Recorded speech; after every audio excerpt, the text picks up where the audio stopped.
sunshines all of you. I hope everyone's doing okay. So as you can see from the title, I am going to be doing a video on my experience being sectioned and going into a psychiatric hospital. But instead of me just saying about my experience, I have asked a few people to send me some questions over on my Instagram because I thought it'd be a bit more interesting if people ask me questions about it, because then I'm not just saying about my experience and then you guys can get involved as well. So I've got quite a few questions, so I'm going to try and answer them the best I can. So let's go on with this video. The first question is, probably like the most important one, is how did you get sectioned? Well, I got sectioned because I told my GP that I had a plan to end my life, and she contacted the crisis team. They came over the same day, and then within 24 hours I had 2 doctors come round. I had a mental health social worker, I can't remember who else I had, but then they decided to section me because obviously like I was having really bad urges to like end my life, and I had a plan to end my life and I wouldn't tell anyone about the plan I was doing. So then they decided to section me under a section 2, which is up to 28 days, and then I got taken to a psychiatric hospital that night. And yeah, that's literally how I got sectioned, basically. Like, I just had a plan to end my life. Like, my GP was really worried. She got in contact with the crisis team, and then the crisis team did like a mental health act assessment on me, and that's how I got sectioned. The next question is the hardest thing about being sectioned.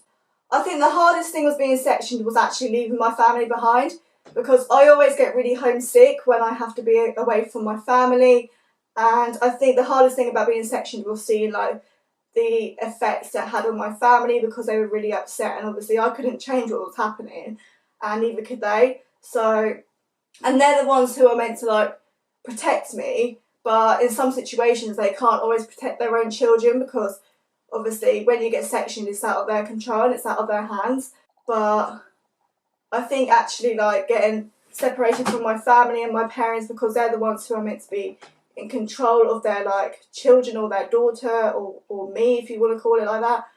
But yeah, I do think leaving my parents and leaving my family was probably quite hard, because I never like being away from home because I get quite homesick.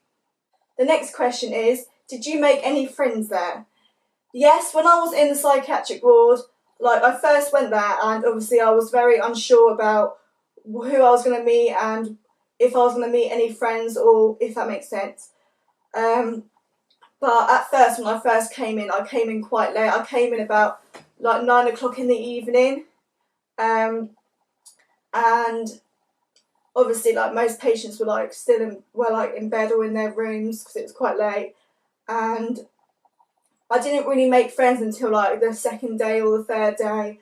Like, I think everyone was just like kind of welcoming. Like, I just introduced myself, and because the thing is with me, I do actually get along with people, so like I like to introduce myself to people, and I do feel like I'm a people's person.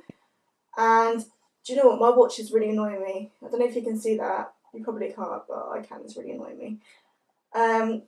It's the reflection from the sun. It's reflecting off my watch, and it's just so annoying. God's sake, sort it out.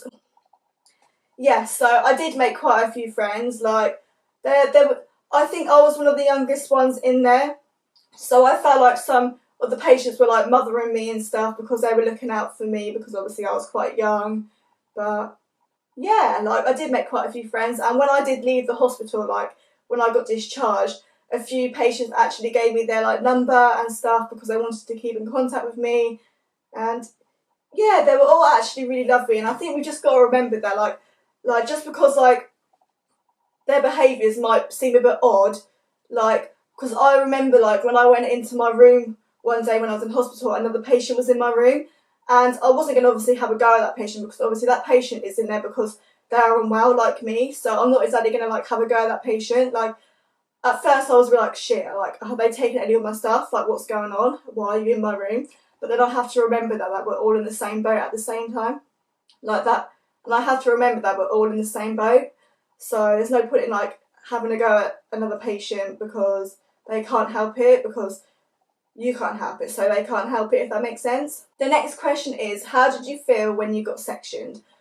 When I got sectioned, it was quite scary because I never imagined me actually being sectioned. Like, I never thought I would end up in that position. Like, you hear about it all the time, like people getting sectioned and stuff, but you never think that it would happen to you. But I think at first, like, I thought like that, how did I let it come to this? Like, I thought I was doing okay, but clearly I'm not, like, because I didn't think I needed to be sectioned. Like, I didn't like, obviously it's not a nice feeling being sectioned, but at the same time, like, it kind of gave me a bit of hope because I thought, okay, well, maybe I'm going to get the help now. Like, maybe this is the starting point for me to get better. So, I know, like, there's so many negatives of being sectioned, but I just thought that maybe it just gave me a bit of hope because maybe, like, some people are now, like, realising that I do need help and they're, like, taking control of, like, me and my family, and they're in charge of me now, basically. So I just had a bit of hope that they were going to, like, get me better because now I'm being sectioned. Like, they're the ones who are in charge of me because they have all rights over me and my parents don't. So maybe this is the time that I'm going to be getting better. But at the same time, it was quite scary being sectioned because I didn't know what to expect because I've never been sectioned before and I didn't really know what was going to happen. So it's just the unknown, really, because you never know what's going to happen. The next question is, was the ward close to home? Yes, luckily I was in a ward which was about 45 minutes away from my house. So literally it's like so easy to get to. So I'm very fortunate in that way because I know some people, they get sent to a ward like a couple of hours away from home, and I think that's probably what made my experience a bit more easier because I knew that I wasn't that far away from home, if that makes sense. The next question is, what did you do in the day? Okay, so when you wake up, you have your breakfast, you then take your meds, and like, it depends if you get any like escorted leave or unescorted leave, but I didn't get any of that, so like I just spent my days in the hospital the whole time and it was very boring, so there was nothing to do.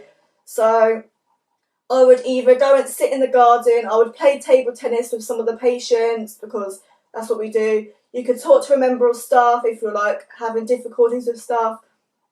But I tended to like sit in like the lounge and listen to a Capital because I love music and that's what was keeping me going when I was in hospital. I was doing some colouring in my room and yeah, I was just doing like some mindfulness, basically, like colouring in, listening to music, going for walks in the hospital garden. And like, there's not much you can do when you're in hospital because obviously like you're locked away, so there's nothing much you can do. But it depends if you get leave or not, because if you get leave then you get to go out like to the shop or whatever, but I didn't get any leave, so that couldn't happen to me. The next question is, did you get to know any of the other patients? I've already answered a question similar to this, but yes, I did get to know quite a lot of the patients. Like, some of the patients, like, we kind of related to each other because, like, we basically said that we feel the same, and I think it's nice when you realise that some people feel the same because then you realise that you're not alone. So, yeah, I did get to know some of the patients, and I'm still in touch with a few of them now because they are really lovely people, and just because like they've got mental illness doesn't make them a bad person, and that's like anyone. So they're just as nice as someone who hasn't got mental illness, if that makes sense. The next question is, did you feel that being sectioned was necessary? If I'm being honest, like, at the time I didn't think it was necessary because I didn't want help, I didn't feel like I needed help, and looking back now, I guess I did need to be sectioned because like the way I was thinking and the way I was feeling, like, it wasn't normal behaviour and it was quite worrying for like an outsider to see, if that makes sense. So at the time I would say no, I didn't think it was necessary to be sectioned, and like a week after I came out of hospital I told my GP that I thought that me being sectioned wasn't necessary, and she was a bit concerned because she was like, you should really understand why you were sectioned, because it's quite worrying that you don't, because you were really like, because she was very, very concerned about me, and that's why obviously I ended up getting sectioned. So yeah, but looking back now, yes, I do think it was necessary, because maybe like it was a place to keep me safe at the time, but in the long run, I don't think me being inpatient actually helped me, and that's why I got out of hospital so quick, because I could not stand being in that environment. Like, it was just driving me crazy. The next question is, how did the staff treat you? Okay, so I met quite a few staff members, and I became quite close with like one of like the healthcare assistants, and she was so lovely, and like I used to just talk to her about literally anything, like not everything, because I only knew her like for like a couple of days, so like I don't just speak to people about anything straight away, but she was really lovely, and I clicked to her straight away, and she was like the one person who I wanted to speak to when she was on, and every time like she started her shift, she would always come into my room and go, "Morning." It was really sweet. So she was just so lovely. But when like she left, because obviously like she left the day before I was probably going to be getting discharged, and then she gave me a hug. It was so sweet. Like, honestly, like it was like, oh my god, like, and I only knew her like 5 days, so it was just so sweet. Like, she was so lovely. Some of the staff members, like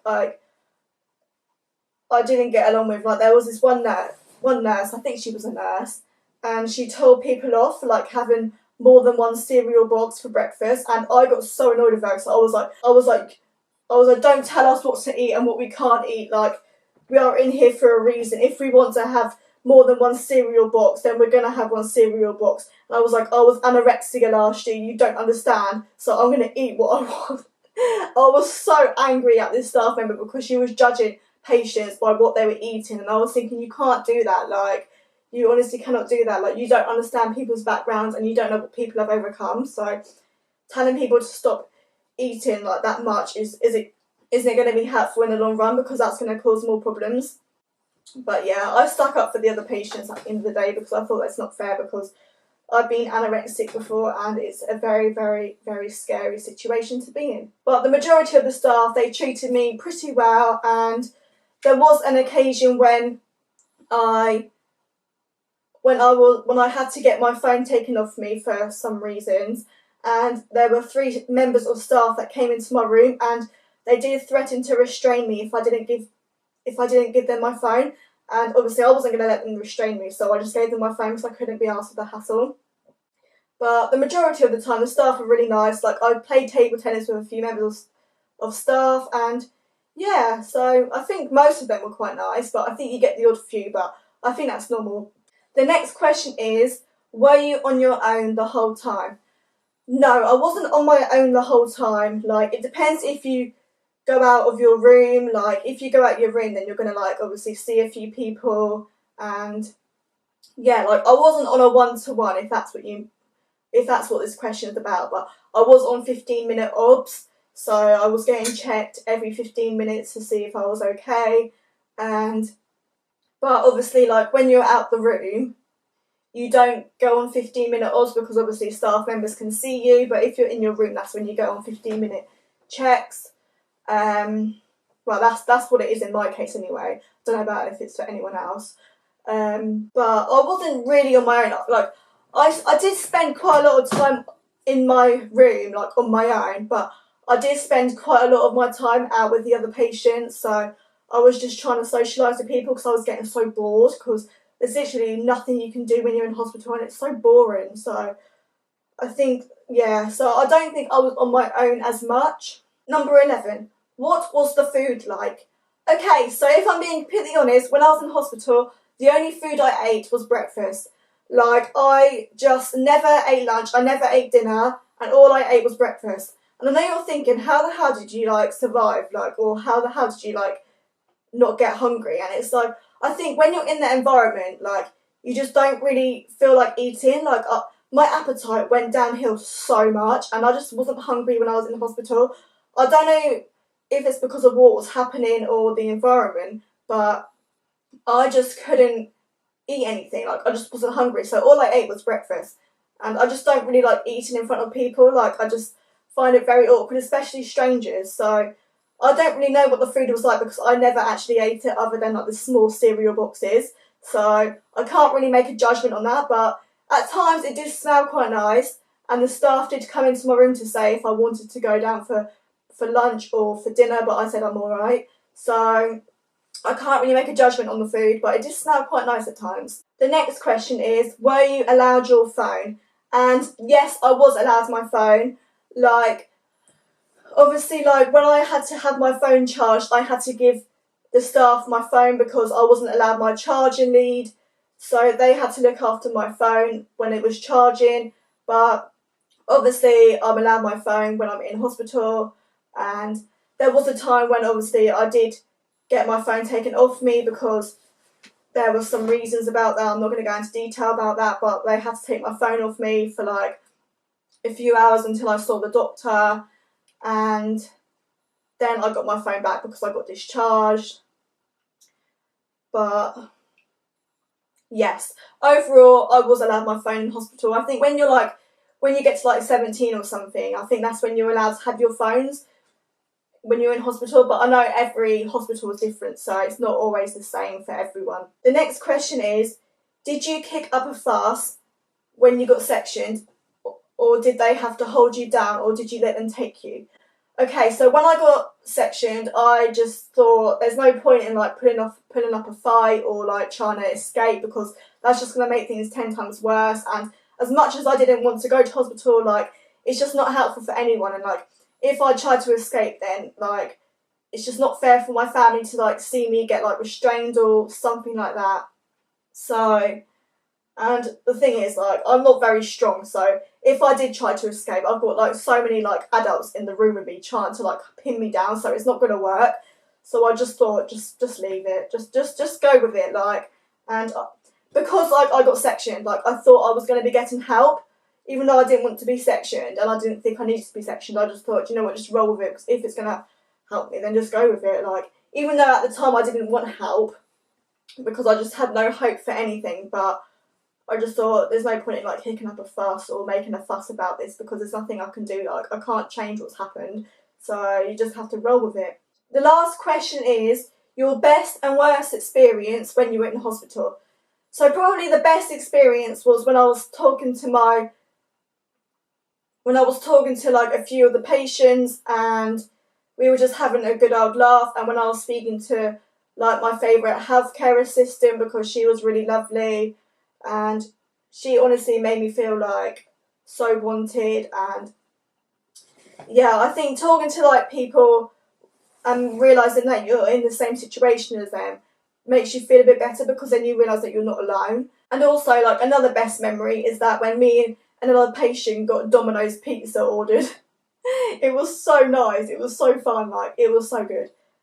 Probably the worst memory when I was in hospital was when I nearly had to get restrained, when they had to take my phone off me because I wasn't going to let that happen. So I was just like, you know what, have my phone, because I can't be bothered to be restrained, because I don't want anyone touching me. So yeah, that's probably the worst memory, and I'm not going to go into details about why they were going to take my phone off me or why they took my phone off me, because they did take my phone off me. But yeah, that's just basically the worst memory, because it was awful. I was absolutely hysterical. Like, it was horrible. Anyway, guys, they are all of the questions that I've answered for you guys for today's video. I hope you all found this video somewhat helpful. Like, everyone's experience in hospital is always different, because every hospital is different, and like, everyone will think differently. So everyone will be dealt differently, because everyone's in hospital for different reasons. But yeah, anyway, thanks for watching, and I hope to see you all on my next video. Bye!